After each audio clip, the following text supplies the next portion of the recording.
Good afternoon, and welcome to Using Drones and Satellites to Transform Business Operations.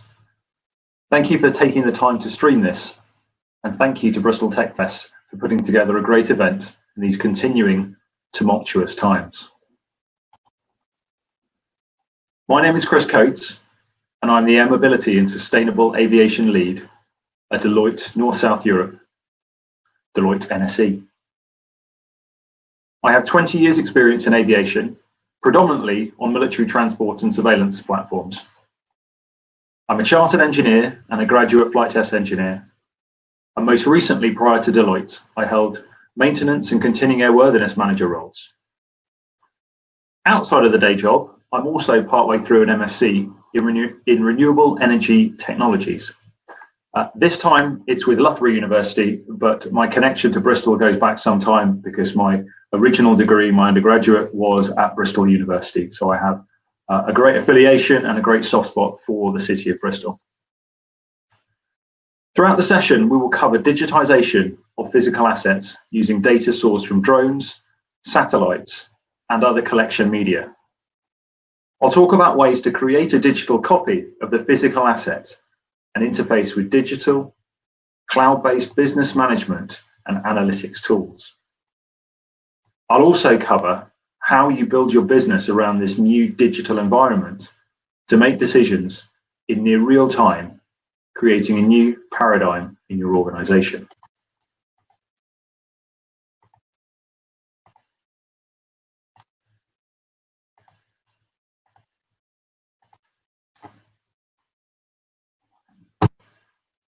Within our team, we have a saying: drones, satellites, who cares? It's about the data. That is the first thing you should have in mind when setting up your capture program. That the value of the program isn't the vehicle, the drone, or the satellite. It's the data that it collects. More so, it's what you do with that data and when you do it. So you don't start with a drone or a satellite program. Firstly, even with the advent of CubeSats and constellations like OneWeb and SpaceX's Starlink, a satellite program is expensive. You don't start with a drone program and buy in Earth observation data. You start with an understanding of the end business requirement. I'm conscious that I've just suggested to a technical conference that I'm not interested in the tech itself. Well, that couldn't be farther from the truth. I'm super excited by this industry and the inflection point in which we sit with BVLOS drones and relatively low-cost satellite constellations not far from becoming business as usual. I've made the introduction that I have because it is critical to business transformation to start at the end, the business question or the problem that needs answering, and work backwards to define the data that one collects. We all know that drones are an exceptional sensor platform. Their agility to reach a physical point in space at the right time gives them a 4D advantage over fixed assets. They are able to collect close-in, high-fidelity data at a lower cost point than traditional assets, such as loitering fixed-wing assets. And that's presuming that such assets are even technically able to collect the data at the fidelity required. Drones also have the benefit of reducing, minimizing, or even eliminating human presence in dangerous or environmentally challenging situations. Now combine them with Earth observation data, and you've more than doubled the power of the drone. However, please don't discount other collection media, such as Internet of Things devices, as the real power of the data ecosystem is the fusion of multiple sensors from many sources.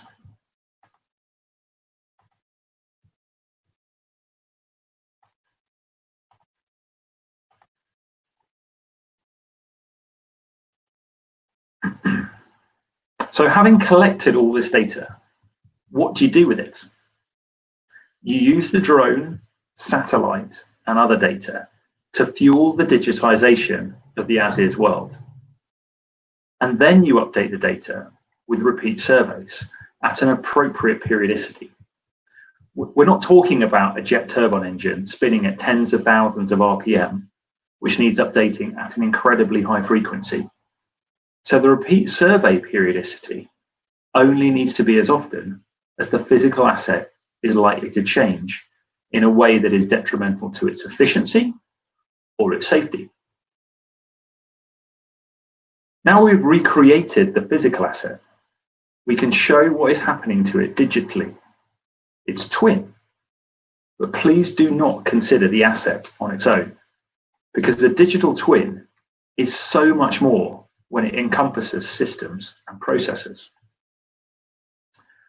The value comes in 3 stages. Identify. The first we have just covered. The second is prediction using simulation, AI, and ML, machine learning, to map out what could, or even better, what should happen. The third stage is supporting the business decisions using visualization and/or optimization algorithms.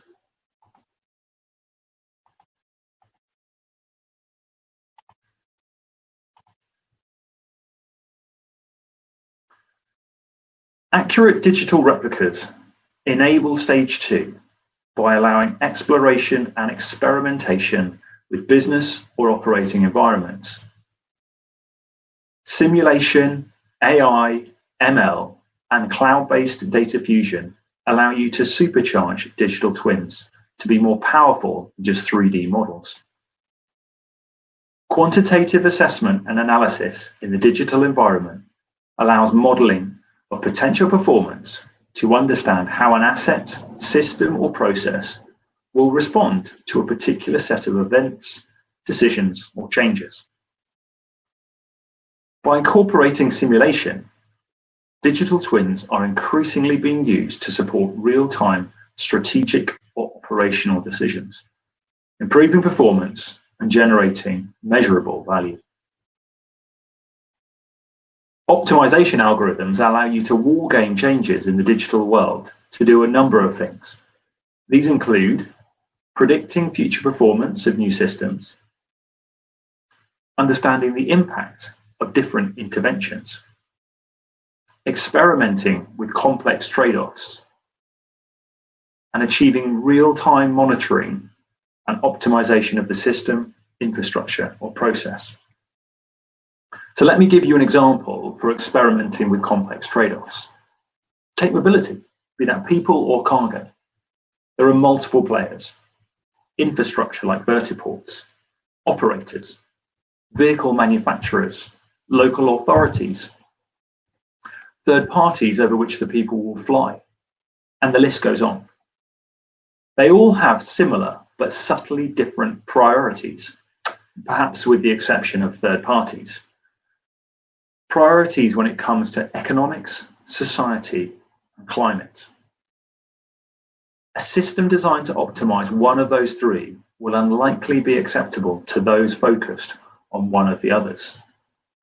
Running these trade-offs in a digital world will allow a system to be created that balances the needs and constraints of the many rather than the few, truly democratizing the lower airspace for all users and third parties. So having done all of this digitally, the what if and the scenario analyses and the follow-on design changes, you can discard ideas that did not derive the expected benefit without having made expensive changes to your assets, systems, or processes. However, once you have identified that set or those sets of changes that meet your cost-benefit target, you can feed those back into the physical world by returning to the beginning. 1, monitoring the new physical system. 2, simulating further improvements. And 3, assessing further optimizations. And eureka! You've created an engine that drives a virtuous business cycle.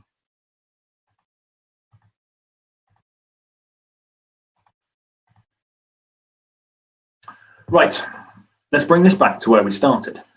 No, not drones and satellites, but a little bit more of that in a second. But an understanding of the end business requirement. True business transformation is not about the tech. And yes, I know that is the second time that I've told a tech conference that it's not about tech. But let me clarify this. It's the way that tech is used by the people and the operations of the business. Having tech is nothing unless it is in the DNA of you and your business, unless it becomes part of the culture. True digitalization occurs when decisions are made in the digital world. It is not about eye-pleasing visualizations, but that does help, and Earth observation combined with drone data can really power that. True digitization, though, is about getting accurate, actionable insights to empower decision makers ahead of the rest of the market. So having started at the end, let's go back to the beginning of the flow. Data is a very en vogue term. So the first and most critical item is acquiring the right data. We all know that drones are an excellent way of collecting the data in the manner in which they enable multiple sensor packages, have a unique 4D advantage, and remove human exposure to health and safety risks. The same can be said very much so for satellites, and we know that satellite data is core to our daily lives. So both drones and satellites play a vital role in the data package, but please remember that they are not the only sensor platforms out there, and a truly successful business transformation will need to find ways to fuse multiple sensor inputs. Next, remember that just digitizing the data is not a business transformation. You have to do something with the digitization, the twin. Simulation and processing to add intelligence and derive business insights gets you back to where you should have started, the business need or the problem. If you've put a drone program in place because you like the tech, well then good luck. And I'd love to share a coffee with you, virtual or face-to-face, depending on what happens in the COVID world. However, if you have a clear understanding of how a drone can collect a piece of data quicker or cheaper than another platform, and how that piece of data fuses with Earth observation and other data sources, and subsequently fits into a processing flow that answers a specific business problem for your customer, then I don't need to wish you luck, because you've made your own.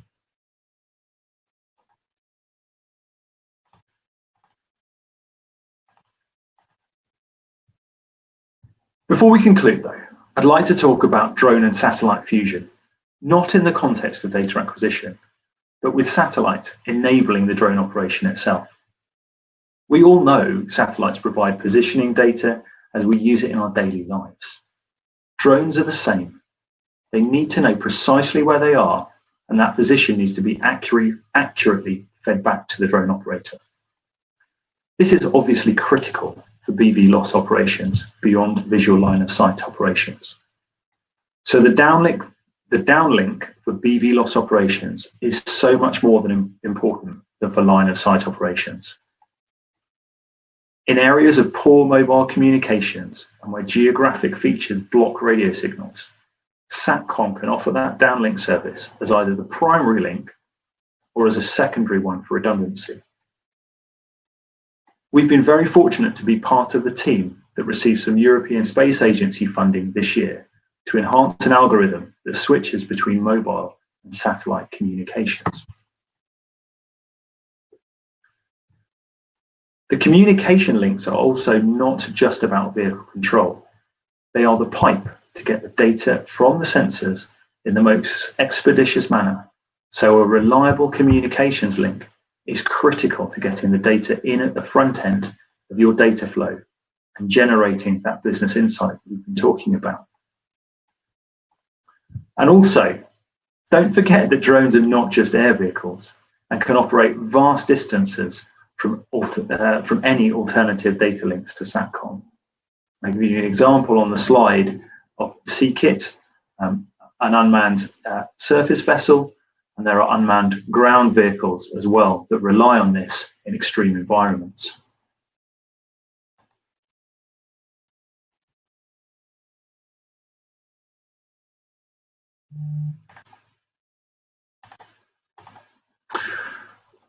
Okay, I hope that you've enjoyed this presentation, and I'd love to connect with you and get your feedback.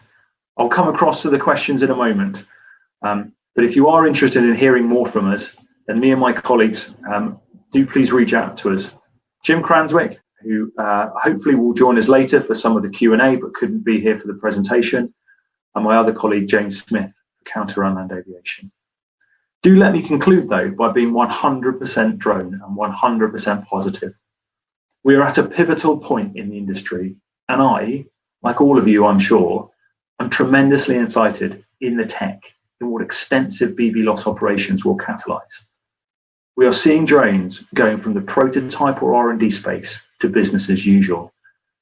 Satellite operations and satellite data is already there, but it's taking the next level with constellations, with the cost of satellite access coming down.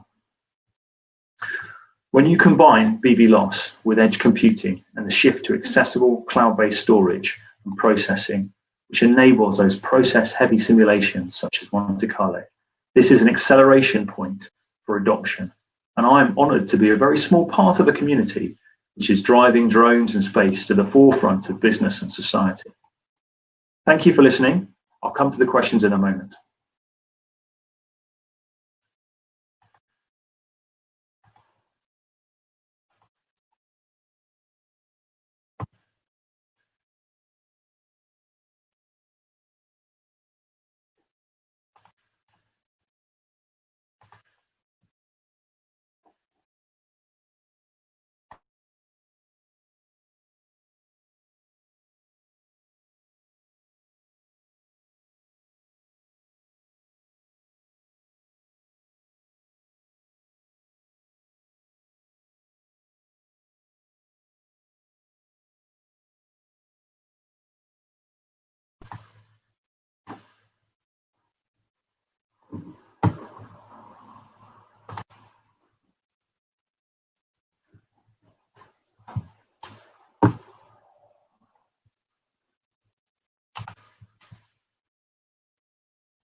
Thank you very much. So we've just seen the first question come through from, I hope I've got this right, Kieran Haynes from University of West England.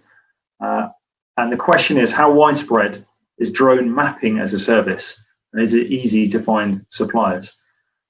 So in terms of drone surveys and those aspects that are available, then yes, it is incredibly widespread now.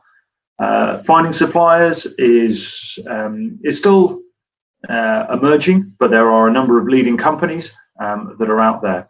If you are looking for a particular type of survey, a particular type of specialization, then you may find it more difficult. But examples would be Sky Futures, would be Herotech 8, would be TerraDrone. So those are the type of organizations which are out there already doing these kind of inspection and survey work.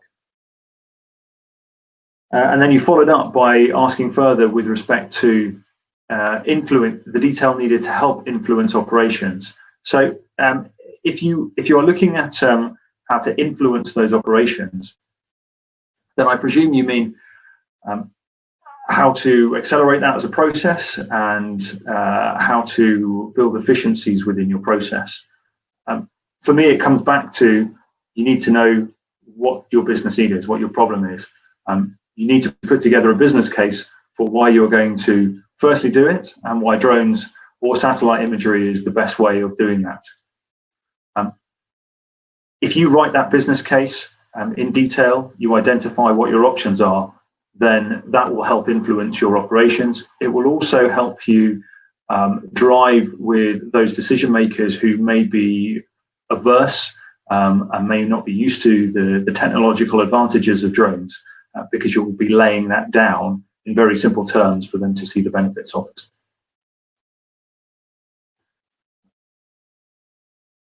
Alexei, thank you very much for the question. The benefits of satellite over 4G being quite clear, and 5G.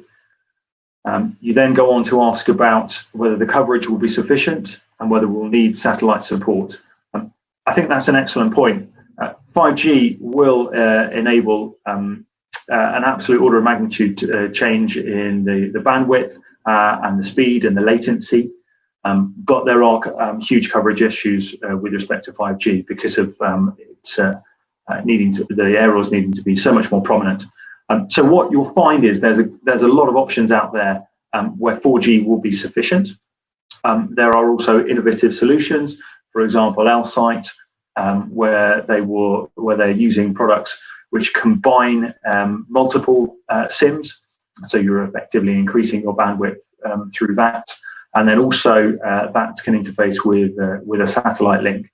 I think in terms of the cost of satellite and the speed of the satellite aspect, it will never enable it in the same manner as the mobile communications of 4G. But what it does enable is it gives you that redundancy, and it allows you to reach certain areas where the coverage really is almost non-existent. I hope that answers the question, but please come back to me if at any point there are further points. David, thank you. And talking about HAPS, so pseudo-satellites, high-altitude balloons have been a valuable communications tool. I think you're quite right. I think it's a balance with all of these options. It depends what your loitering capability is. So if you have a requirement for high persistence, then HAPS is going to be something which could fill that gap, because a low drone, even one with even a male medium altitude long endurance drone, will not have that same persistence, and also you can then bridge the gap with some of the fidelity, with some of the resolution aspects where satellites cannot quite get there. Although, of course, those aspects are improving exponentially as the technology comes forward with respect to satellites. Okay, Duncan, thanks very much for your question. Where we talk about the algorithm for switching between the land-based and the satellite comms. Yes, that's something which has been looked at through our collaboration with Skyports and with Vodafone. And it's just trying to optimize that, because in terms of the cost of the data, your satellite cost is significantly higher than the mobile. So you don't want to use it as much as possible, but to have it there in the background is something which is going to be hugely beneficial. That project is still ongoing, so I can't really give you any further detail, but more than happy to link up with you offline and take that forward in the future if at all possible.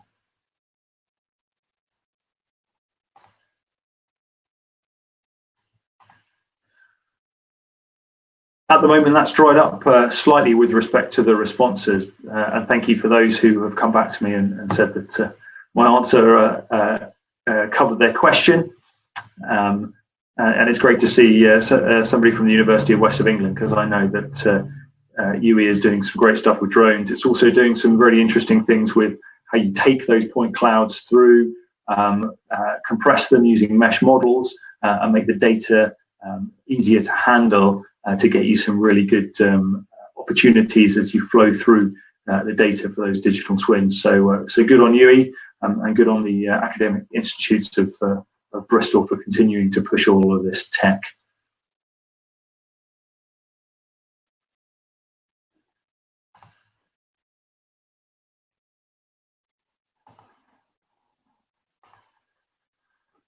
Well, thank you, everybody. It seems that things are slightly dried up now. What I will do is I will pop my work email into the chat window at the bottom here.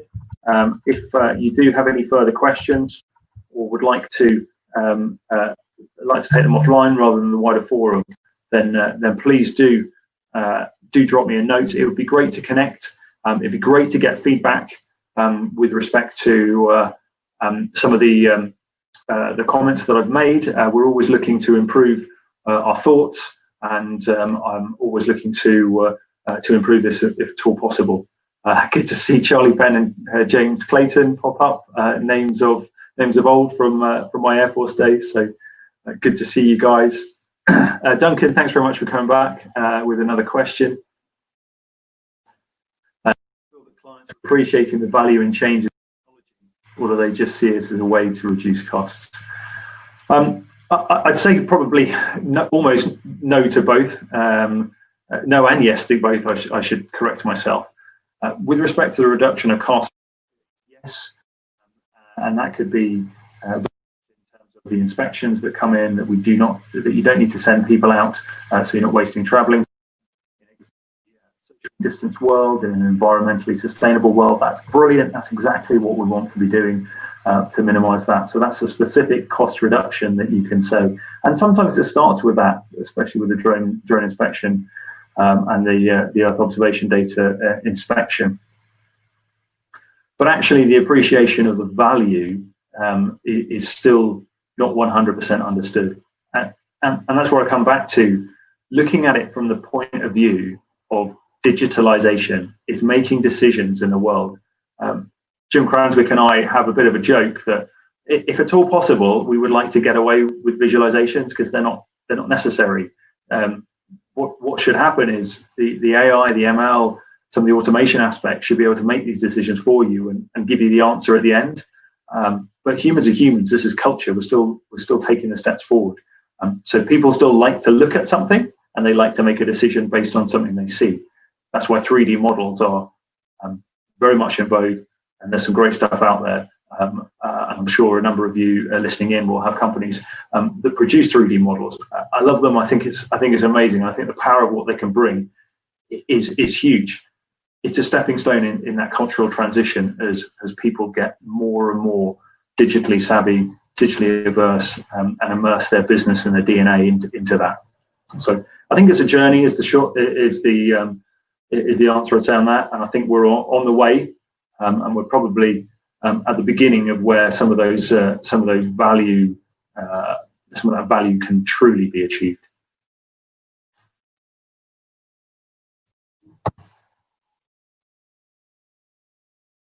I'll pause for a second, have a drink of water, and just see whether anything else comes in via the chat.